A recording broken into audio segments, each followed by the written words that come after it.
Okay TV journalist శ్రావ్య ఆమె మొన్న ఒక కథనం నడిపింది.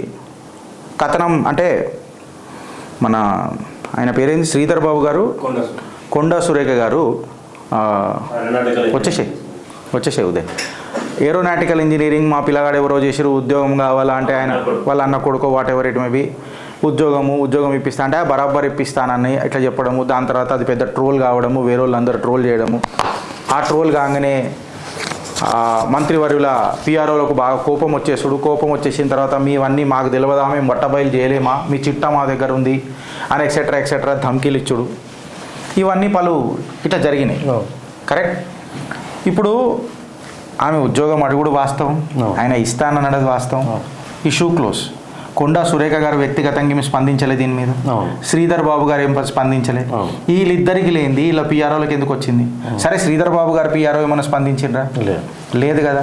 మళ్ళా కొండా సురేఖ గారి పిఆర్ఓ మిస్టర్ సాగర్ ఎందుకు స్పందించాల్సి వచ్చింది? మీ వెస్టెడ్ ఇంట్రెస్ట్ ఏంది? కరెక్టా కదా. దమ్ముంటే కొండా సురేఖ గారిని స్పందించమను. ఏ సాగర్, నేను నీకు చెప్తున్నా, 19 లక్షల ఎకరాల అటవీ శాఖ భూమి తెలంగాణలో మాయమైంది. నువ్వు పిఆర్ఓ కదా, పబ్లిక్ రిలేషన్ ఆఫీసర్వి కదా, మళ్ళీ నీ డ్యూటీ కదా, మేడంకి చెప్పి ఆమె ఇమేజ్ కాపాడాల్సిన బాధ్యత నీది కదా. ఫోన్లు చేసి ధమ్కీలు ఇచ్చి ఈ పిల్లకాకు బెదిరింపులకు భయపడం ఎందుకు తెలుసా? మా ముఖ్యమంత్రి మాకు హామీ ఇచ్చిండు. ఏమని ఇచ్చిండు? ఎవడన్నా అసభ్యంగా మాట్లాడి ఇష్టం వచ్చినట్టు మెసేజ్లు పెడితే గుడ్డలోడదీసి కొడతానన్నాడు. మళ్ళీ ఇదే ముఖ్యమంత్రికి ఈ పిఆర్ఓని గుడ్డలోడదీసి కొట్టాలన్న తత్వం వస్తుందా రాదా? వస్తుంది. రావాలనా వద్దా? రావాలి. ఇష్టం వచ్చినట్టు ధమ్కీలు ఇచ్చి మాట్లాడతానంటే ఇప్పుడు నాకు కింద కమెంట్లో సరే నీకు ఇంత అయినాక కూడా నీ యాటిట్యూడ్ తగ్గలేదని అంటే ఇది జిగర్ మీద దమ్మంటారు రాదు. ఇది పుట్టుకతోనే వస్తుంది. ఇది ఎవడో ఇంజెక్షన్ చేస్తే రాదు. ఒక పదవి వచ్చిన తర్వాత అహంకారము, 4 పైసలు వచ్చిన తర్వాత అహంకారము కాదు. రెక్కీలు నిర్వహించి దాడులు చేసే తత్వాలు మావి కావు. సబ్జెక్టులు చదివి విమర్శ చేసే తత్వం మాది. స్వతంత్ర భారతదేశంలో ఫ్రీడమ్ ఆఫ్ స్పీచ్కి, భారత రాజ్యాంగానికి కట్టుబడి మాట్లాడే యూట్యూబర్ల వాయిస్ ఇది. ఏం మాట్లాడతారు రాబాయ్? నాకు అర్థం కాదు. మీరు అంటే ఒక శ్రావ్య అనగానే శ్రావ్య భయపడిపోగానే ఊకుంటామని అనుకుంటారా? ఆ శ్రావ్యకు, మా సోదరి శ్రావ్యకు యావత్ తెలంగాణలో ఎంతమంది అన్నలు ఉన్నారో ఇగో ఇప్పుడు ఇది మాట్లాడే ప్రక్రియ రా. ఇది ఎవరు రాబాయ్ మీరంతా? నాకు అర్థం కాదు. సాగర్ గారు ఏందండి ఇది? మీరు నాకు అర్థం కాదు. నాకు నంబర్ దొరకలేని ఇది. సాగర్ భాయ్, నా నంబర్ కింద డిస్ప్లే అవుతుంటుంది. If you are watching this show please నాకు జర ఫోన్ చేయి. ఇన్ఫ్యాక్ట్ ఇప్పుడు నా షో నువ్వు తర్వాత చూస్తవచ్చు. నువ్వు రాత్రి చాలా లేట్ వండుకుంటవచ్చు, పని చేసి అలసిపోయి సొలసిపోయి. ఎవడో ఒకడు నీకు ఇది పంపిస్తాడని నాకు తెలుసు. దయచేసి ఆ ఫోన్ నెంబర్ ఉంటుంది, నాకు ఫోన్ చేయి సార్. లైవ్ పోదాం, లైవ్ తీ. మా చిట్టాలు ఏమున్నాయో బయటికి మేము కూడా చిట్టాలు తీస్తాం. ఇది ఒకటే ముచ్చట మాట్లాడు సార్, మీది ఒకటే ముచ్చట మాట్లాడు. 19 లక్షల అటవీ శాఖ భూమి ఏమే? ఆకినేపల్లి విలేజ్లా 3000 ఎకరాలు పాయ.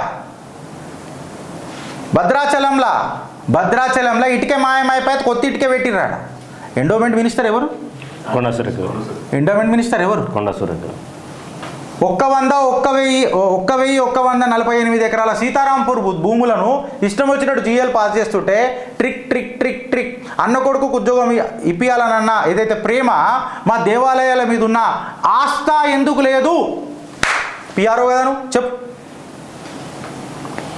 ఏం చేస్తారు? సంపుతారు కదా, గంతే కదా. సంపుతారా? సాగర్ భాయ్ ఎట్లుంటుంది తెలుసా? ఒక కల్చర్ ఉంటుంది జిందగీలో. వల్చర్ కాదు, కల్చర్ అంటున్నా. నువ్వు వల్చర్ లెక్క బిహేవ్ చేస్తున్నావు. శవాల మీద ప్యాలాలు ఎరుకునే రకం కాదు రాజకీయం అంటే. ఇది ప్రశ్నించిన శ్రావ్యకు ధమ్కి, మా సోదరి శ్రావ్యకు ధమ్కి. ఇవాళ యావత్ యూట్యూబర్లు నిలబడతారు డంకే పే చోట్, ఇర్రెస్పెక్టివ్ ఆఫ్ ది పార్టీ. గలమెత్తి మాట్లాడతాం, గర్జించి మాట్లాడతాం, గర్వంగా మాట్లాడతాం. నాటకాలు చేసి ఇష్టం వచ్చినట్టు అగౌరవంగా ఎవరైనా కించపరిస్తే మీ గౌరవం కూడా తీస్తాం.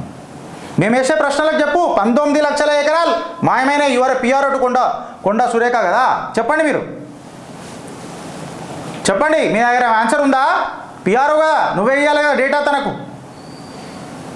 మన మీ అసుంటోళ్ళని పెట్టుకున్నందుకు కొండా సురేఖ గారు అవమానపడుతున్నారా లేకపోతే గర్విస్తున్నారా అని అనేది మీ విఘ్నత గిడిచిపెడతా. ఇలా నిన్న పుప్పాలన్న కూడా మా చాలాసేపు మాట్లాడండి పొలిటికల్ వైబ్స్లో. ఆయన మాట్లాడుకుంటారు అన్నాడు. నెక్స్ట్ టార్గెట్లో ఖచ్చితంగా బక్కా జాట్సన్ ఉంటారు, దాని తర్వాత శిల్క ప్రవీణ్ గారు కూడా ఉంటారు. ఆయన మీద ఆల్రెడీ ఒకసారి దాడి జరిగింది, బక్కా జాట్సన్ మీద దాడులు జరుగుతూనే ఉంటాయి, మానసిక దాడులు అని చెప్పిండ్రు. ఇంకా క్లియర్ కట్గా చెప్పాలనంటే ఒక యువ గలం మొదలైంది యావత్ తెలంగాణలో. మన మహేష్ గాడ్సే ఒక యువ గలం మొదలైంది. మేము గడ్డపార దించుతూనేమో సీదా ట్యాంకర్ బ్యాటిల్ ట్యాంక్లే దించుతున్నాడు మనోడు. వాటర్ ట్యాంక్ కాదు, సీదా బ్యాటిల్ ట్యాంక్లే మీదకేం తీసుకోబోతున్నాడు. అబ్సల్యూట్ డేటా పెట్టుకొని మాట్లాడుతున్నాడు. ఇవాళ ఆయన మీద కూడా దాడులు. అరే గిరీష్ జాన్ కంటే ఎక్కువ అవుతుంది రా నీది అని అంట. నాది పీకిర్రేంది మీరు, గాడ్సేని పీక్తరేంది మీరు. నేను కోల్పోయినది మీరు గెలిచిండ్రేంది, మీ అహం తప్ప ఈ దాడుల వల్ల.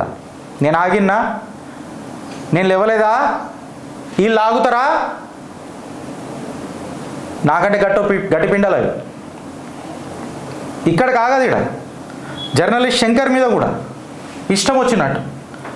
ఫైన్ భయ్, ఆయన వ్యక్తిగత జీవితం, ఆయన ఏమైందో అది పక్కకు పెడతాం కదా, దాని మీద మాట్లాడొద్దు కదా, దాని మీద మనం మాట్లాడొద్దు కదా, దాని మీద మాట్లాడతలేము కూడా కదా. ఆయన ఎక్విప్మెంట్ ఎందుకు ఎత్తుకోపోయారు అంటే ఆయన మనోధైర్యాన్ని కించపరిచే విధంగా.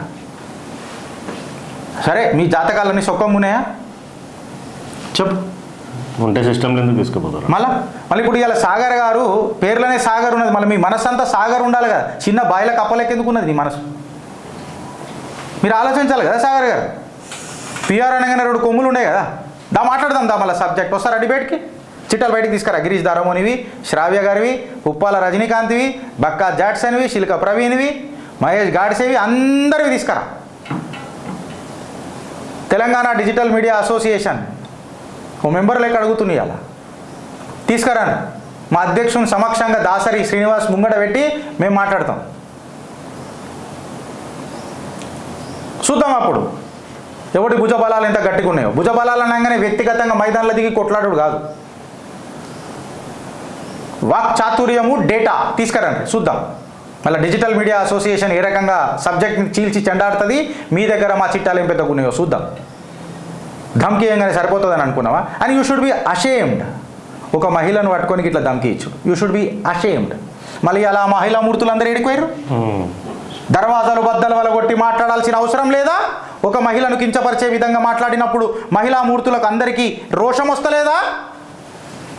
పార్టీలకు అతీతంగా మాట్లాడాలన్న తత్వం పెరుగుతలేదా? కొంతమంది ఏవేవో మాట్లాడతారు, యూట్యూబర్లను అట్లా కొట్టాలని ముఖ్యమంత్రి గారికి సమర్థిస్తున్నా అని చెప్పి మాట్లాడతారు. మళ్ళీ మహిళల పట్ల ఒక డైలాగ్ ఇట్లు వచ్చినప్పుడు ఒక మహిళ అని చెప్పి ఆ రోషం తనకెందుకు వస్తలే? ముఖ్యమంత్రికి పదవి ఉంది కదా అని చెప్పి అట్లనే పోతారా? సాటి మహిళకు అండగా నిలబడాలన్న తత్వం లేదా? ఇది యాటిట్యూడా? ఇది రాజ్యాంగబద్ధం కాదా? Do anybody have guts to question the digital media association statement made by Chitragupt on the record today? WhatsApp chats ఏదైతే ధమ్కీ ఇచ్చిండో Sagar, is that acceptable in the society? Is this democracy? మళ్ళీ గౌరవనీయ ముఖ్యమంత్రి దీన్ని ఏ రకంగా తీసుకుంటాడు? గుడ్డలెడదీసి కొడతాననే తత్వం ఆయనకు ఉన్నప్పుడు కొట్టగలుగుతాడా? యాక్షన్ తీసుకోగలుగుతాడా? ప్రాబ్లం ఏంది తెలుసా ఫ్రెండ్స్? ఇక్కడ ఎలక్షన్ల టైంలో ఒక డీప్ ఫేక్ న్యూస్ బయటకు వచ్చినప్పుడు అమిత్ షా గారు ఇట్లా మాట్లాడారు అన్నప్పుడు ఆడ కార్వాయి లేదు, గౌరవనీయ ముఖ్యమంత్రిది కూడా. కాకపోతే డియా మిర్జా ఒక ఫోటో పెట్టగానే, స్మితా సబర్వాల్ ఒక ఫోటో పెట్టగానే, ఇంకొకటి ఎదురబోయాలు మన రిచా చెడ్డా ఒక ఫోటో పెట్టగానే ధ్రువ్ రాఠీ మీ పార్టీకి అయితే ప్రాణం పోసాడు కదా, ఆడు కూడా పెట్టగానే పోలీస్ కంప్లైంట్ ఇచ్చి హైకోర్టుకు పోయి మేము వాళ్ళ మీద కేసులు చేస్తామన్నట. మళ్ళీ హోమ్ మినిస్టర్ మీద మీరు చేసినప్పుడు ఇక ప్రాబ్లం మా అంధకార పక్షం దనాలా అంటే నాది, ఇది నా వ్యక్తిగతం, డిజిటల్ మీడియా అసోసియేషన్ పెడతలేను నేను ఇది. కానీ మా అంధకార పక్షం దనాలా లేకపోతే మీ అధికార పక్షం అహంకారం అనాలా? తెలంగాణ ప్రజలను అడుగుతున్నా. ఒక మహిళా జర్నలిస్ట్ అయ్యి యూట్యూబ్ పెట్టుకొని డేటా, అబ్సల్యూట్ డేటా మీద మాట్లాడుకుంటా ధైర్యే సాహసే లక్ష్మి అని చెప్పి ఒక నిజమైన ఝాన్సీ రాణియాల తెలంగాణలో కనబడ్డట్టు ఆమె గర్జించి మాట్లాడుతుంటే, ఆమె గర్జనకు జవాబు చెప్పలేక, ఆమె వాక్చాతుర్యానికి జవాబు చెప్పలేక నువ్వు సాగర్ ధమ్కీలకు పాల్పడతావా? ఇది నీకు కాదు అవమానం, కొండా సురేఖ గారికి అవమానం ఇసుంటి పిఆర్ఓలను పెట్టుకున్నందుకు మేడం. మళ్ళీ 19 లక్షల ఎకరాల అటవీ శాఖ భూమి మాయమైపోయింది. సాగర్ ఏం ఆన్సర్ ఇస్తారు?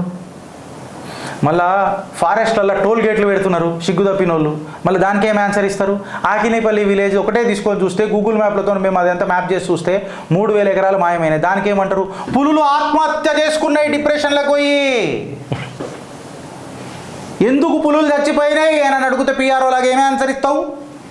అట్లీస్ట్ మీ మినిస్టర్తో ఆన్సర్ ఇప్పగలుగుతావా? ఉందా ఆన్సరు? భారత్ మాతాకి జై. Straight to the news friends.